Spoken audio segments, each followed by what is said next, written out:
Dear friends, ఈరోజు మనం పెసరపప్పు చారు ఏ విధంగా చేయాలో చూద్దామండి. ఇది చాలా టేస్టీగా ఉంటుంది, హెల్త్కి చాలా మంచిదండి. సో దీనికి మనకు కావాల్సింది పొట్టు పెసరపప్పు అండి. అలాగే మనం తరిగి పెట్టుకున్నటువంటి ఉల్లిగడ్డలు, పచ్చిమిర్చి, కరివేపాకు.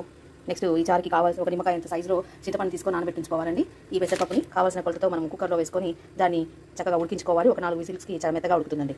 నాకు 4 విజిల్స్కి మనకి మెత్తగా ఉడికిపోతుంది. దీన్ని కొంచెం మెత్తగా మెరుపుకోవాలి. దీంట్లో మనము ఈ చింతపండు పులుసునంతా పోసుకుందామండి. పొయ్యి మీద కింద పెట్టుకొని దీంట్లో తగినంత ఆయిల్ వేసుకుందాము. అదంతా వేసుకుందాము. అలాగే తరిగి పెట్టుకున్నటువంటి ఉల్లిగడ్డ, పచ్చిమిర్చి వేసుకుందాము. తాలింపు గింజలు, అలాగే మిర్చి, ఉల్లిగడ్డ వీటన్నిటిని కొద్దిసేపు మగ్గించుకుందాం. కొద్దిగా పసుపు వేసుకున్నాము. అలాగే కొద్దిగా ఇంగువ, వీటన్నిటిని కలుపుకున్నాము. దీంట్లో ఒక టమాటా ఉన్న వేసుకోవచ్చండి, ప్రస్తుతం నా దగ్గర లేదు.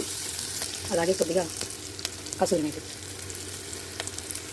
కొద్దిగా అల్లం వెల్లుల్లి పేస్ట్, అలాగే కొద్దిగా సాల్ట్ వేసుకుందామండి. సాల్ట్ వేసుకుంటే అడగంటకుండా ఉంటుందండి తాలింపు. వీటన్నిటిని కలుపుకుందాం. సో ఇది మగ్గిన తర్వాత ఇప్పుడు మనము ఆల్రెడీ చేసి పెట్టుకున్న చారు ఉంది కదండి, చింతపండు పులుసు పోసుకుంది. ఆ చారు పప్పు అంతా కలిపి దీంట్లో పోసేసుకుందాం. సో ఇప్పుడు ఈ చారులోకి తగినంత ఉప్పు, అలాగే కారం,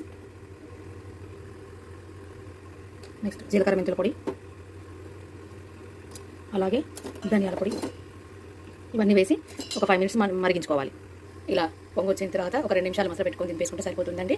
థ్యాంక్ యూ ఫర్ వాచింగ్.